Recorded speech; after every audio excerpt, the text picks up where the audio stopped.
সারা রাজ্য জুড়ে আমাদের পার্টির পক্ষ থেকে অধিকার যাত্রা চলছে। প্রত্যেকটা বিধানসভা ওয়াইজ প্রত্যেকটা অঞ্চলেও চলছে। পার্টির পক্ষ থেকে সিদ্ধান্ত হয়েছে এবং সারা রাজ্য জুড়ে রাজ্যের অলিতে গলিতে বিভিন্ন প্রান্তে আমাদের এই কর্মসূচি চলছে এবং এই কর্মসূচি লাগাতার চলতে থাকবে। যে অধিকার, এই সমস্ত অধিকারগুলো সব ধীরে ধীরে কেড়ে নিচ্ছে এবং মানুষ আজকে অসহায় অবস্থায় পড়েছে। এই অবস্থার পরিত্রাণ দরকার। এই অবস্থা থেকে বাংলার মানুষকে মুক্তি দেওয়ার শপথ নিয়ে আইএসএফ এর চেয়ারম্যান আমাদের বিধায়ক মাননীয় নওশাদ সিদ্দিকী মহাশয়ের ডাকে আমরা গোটা রাজ্য জুড়ে 9 আগস্ট থেকে 15ই আগস্ট পর্যন্ত আমরা চাই অধিকার যাত্রার মাধ্যমে মানুষকে সচেতন করা। সারা রাজ্য জুড়ে আমাদের পার্টির পক্ষ থেকে অধিকার যাত্রা চলছে। প্রত্যেকটা বিধানসভা ওয়াইজ প্রত্যেকটা অঞ্চলেও চলছে। এটা আমাদের পার্টির পক্ষ থেকে সিদ্ধান্ত হয়েছে এবং সারা রাজ্য জুড়ে রাজ্যের অলিতে গলিতে বিভিন্ন প্রান্তে আমাদের এই কর্মসূচি চলছে এবং এই কর্মসূচি লাগাতার চলতে থাকবে। আমাদের লক্ষ্য উদ্দেশ্য একটাই, আজকের তিলোত্তমা এখনো বিচার পায়নি, আনিস খান সেও বিচার পায়নি। আজকে রাজ্যের প্রত্যেকটা জায়গায় মানুষ যে অঘটনগুলো ঘটছে সেই ঘটনার বিচার কিন্তু আজও হচ্ছে না। ফলে আমাদের দলের পক্ষ থেকে প্রত্যেকটা জায়গায় একটা কর্মসূচি লাগাতার চলছে, যে অন্যায়ের বিরুদ্ধে প্রতিবাদ এবং লাগাতার কর্মসূচি মানুষের অধিকার আদায়ের রক্ষার লক্ষ্যে আমাদের লাগাতার কর্মসূচি চলছে এবং এই কর্মসূচি চলবে। এনআরসি সংক্রান্ত বিষয় তো আছেই।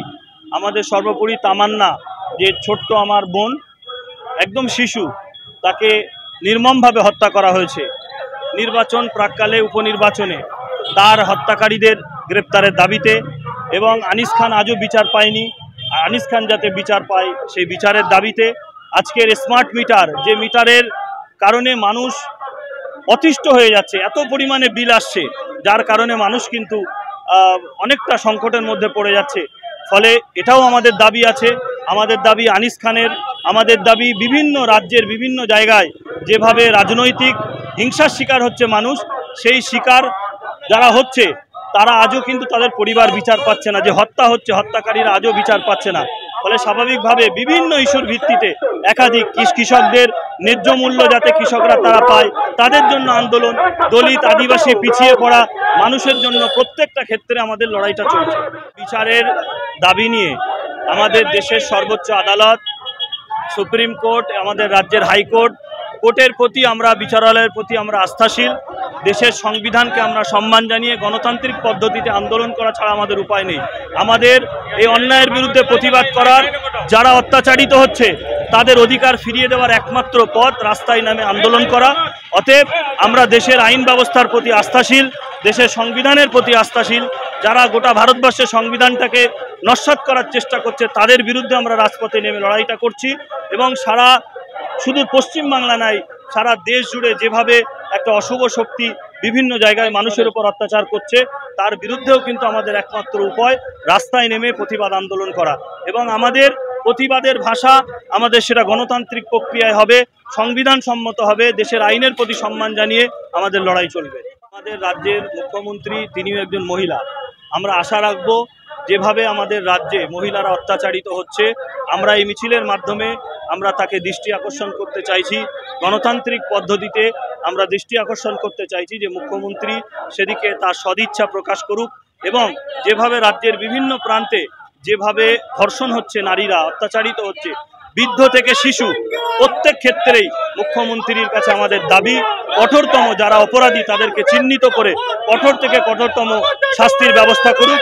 যদি মুখ্যমন্ত্রী সেটা না পারেন আমরা কিন্তু রাস্তায় নেমে আমাদের ছাত্র, যুব, ইয়াং, বয়স্ক মানুষ, প্রত্যেকটা মা বোনেরা রাস্তায় নেমে কিন্তু আমাদের লড়াই চলবে। অত্যন্ত দুর্ভাগ্যজনক, দুঃখের বিষয়, রাস্তায় নেমে গণতান্ত্রিক আন্দোলন করতে যে অনেক সময় আমরা দেখেছি বিভিন্ন প্রচারণার কারণে, বিভিন্ন কারণে আমরা লক্ষ্য করছি যে সেখানে পুলিশের দ্বারাই হোক বা এক শ্রেণীর মানুষ ঢুকে সেটাকে অশান্তি, গণতান্ত্রিক আন্দোলন করতে যে অনেক সময় বাধার সম্মুখীন হচ্ছে আমাদের পশ্চিমবাংলায়। আমরা এই মিছিলের মাধ্যমে ধিক্কার জানাই এবং তিলোত্তমার পিতা এবং মাতা যাদের উপর অত্যাচার হয়েছে আমরা কিন্তু তাদের পরিবারের প্রতি পাশে আছি।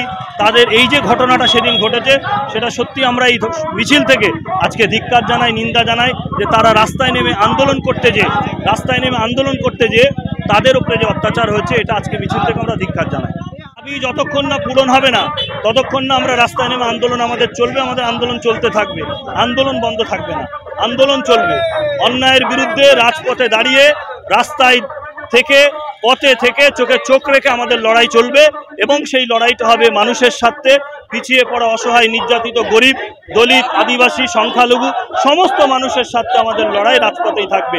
এবং আগেও বলেছি, আবারও বলছি, আমাদের দাবি, লড়াই, আমাদের অধিকার আদায় করতে গেলে আমাদের একমাত্র পথ রাস্তায় নেমে লড়াইটা দেওয়া। দেখুন, বিগত দিনেও এই বিজেপির জুজু দেখিয়ে বিশেষ করে সংখ্যালঘু মুসলিমদের ভোটগুলোকে রাজ্যের বর্তমান শাসক দল কুক্ষিগত করেছে। আমরা মানুষকে বোঝাতে চাইছি, এই অধিকার যাত্রার মধ্যে দিয়ে মানুষকে বোঝাতে চাইছি যে আমাদেরকে ভুল বোঝানো হচ্ছে এবং খেটে খাওয়া শ্রমজীবী গরিব মানুষ যারা, তাদেরকে ভুল পথে পরিচালিত করছে, তাদেরকে বিভ্রান্ত করছে রাজ্যের শাসক দল। আমাদের মানুষকে বোঝানোর জন্যই কিন্তু আজকে অধিকার যাত্রা গ্রামগঞ্জে চলছে। যে অধিকার, এই সমস্ত অধিকারগুলো সব ধীরে ধীরে কেড়ে নিচ্ছে এবং মানুষ আজকে অসহায় অবস্থায় পড়েছে। এই অবস্থার পরিত্রাণ দরকার। এই অবস্থা থেকে বাংলার মানুষকে মুক্তি দেওয়ার শপথ নিয়ে আইএসএফ এর চেয়ারম্যান আমাদের বিধায়ক মাননীয় নওশাদ সিদ্দিকী মহাশয়ের ডাকে আমরা গোটা রাজ্য জুড়ে 9 আগস্ট থেকে 15ই আগস্ট পর্যন্ত আমরা চাই অধিকার যাত্রার মাধ্যমে মানুষকে সচেতন করা যে দয়া বা ভিক্ষা নয়, মানুষের অধিকারগুলোকে তোমরা দয়া ভিক্ষা করে মানুষকে জানানোর চেষ্টা করছো। তাই মানুষ অধিকার সম্পর্কে সচেতন হলেই মানুষ সঠিক তার মতামত প্রয়োগ করতে পারবে এবং অধিকার প্রতিষ্ঠা করতে হলে রাস্তায় নেমেই আসলে অধিকার প্রতিষ্ঠা করতে হবে। এই উদ্দেশ্যেই আমাদের এই অধিকার যাত্রা। এটা আজকে শুধু কদম্বগাছি নয়, গোটা উত্তর 24 পরগনা জুড়ে, গোটা পশ্চিমবঙ্গ জুড়ে, সমস্ত রাজ্যে, আমাদের অশোকনগরেও 3 দিন ধরে পদযাত্রা চলছে, আজকে তার 2য় দিন। সারা রাজ্যে এই পদযাত্রা চলছে।